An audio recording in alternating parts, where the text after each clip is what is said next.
Hey there, this is Julia, and I'm now going to go through IDEA, the Individuals with Disabilities Education Act, and how that legislation addresses the rights of English learners. In terms of assessment, which is what IDEA really deals with, there are a number of requirements related to English learners, principally that assessments must be selected and administered so as not to be discriminatory on a racial or cultural basis. Important, they must be provided and administered in the child's native language unless it's clearly not feasible to do so. But there is that idea that we should be working toward this, and I think there's a lot of progress that still needs to be made on that front. It's important that assessments must be valid for the purposes with which they are used. Little thing that we need to say there is when we talk about validity of assessments, it's not whether the test is good or the test is bad. It's about our interpretation.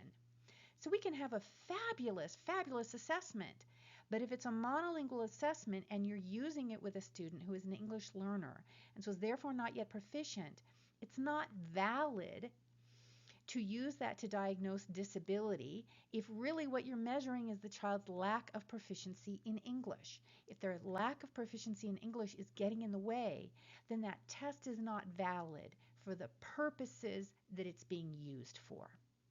Does that make sense? So a car can be absolutely great. It's the best car in the world, but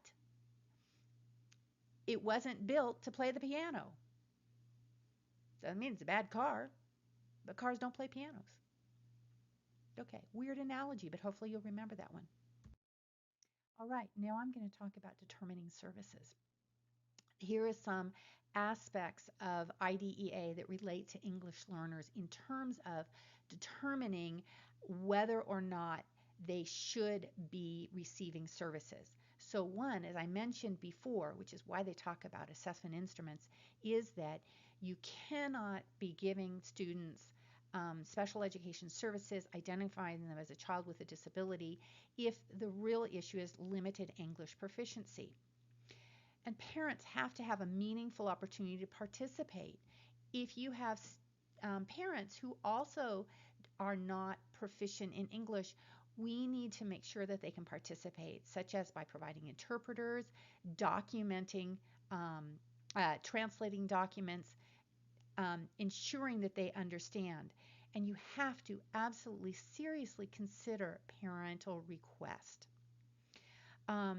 Because working with English learners is an area of expertise, we want to make sure that the IEP team includes professionals with knowledge about second language development.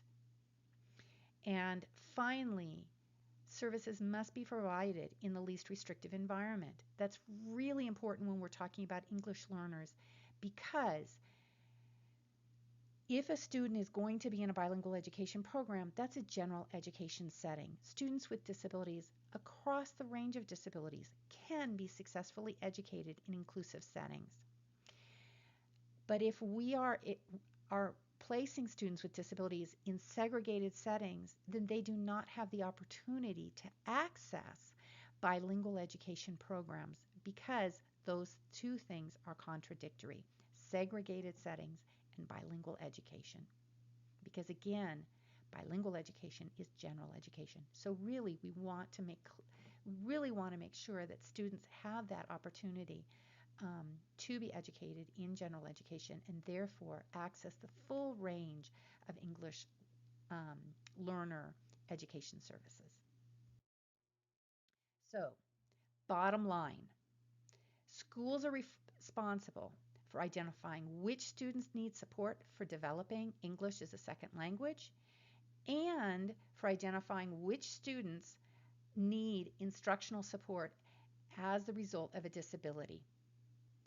And then they are responsible for providing both language instruction programs like ESL or bilingual education and special education services if both are warranted. If a student is an English learner with a disability, they are entitled to both programs, and both programs have the equal weight under federal law. Neither program has a higher value for English learners with disabilities. And in fact, I would argue if you have English learners with disabilities, if you are not providing services in a language that they understand and you are not addressing their English language development needs, then special education is not going to be as effective as it could be.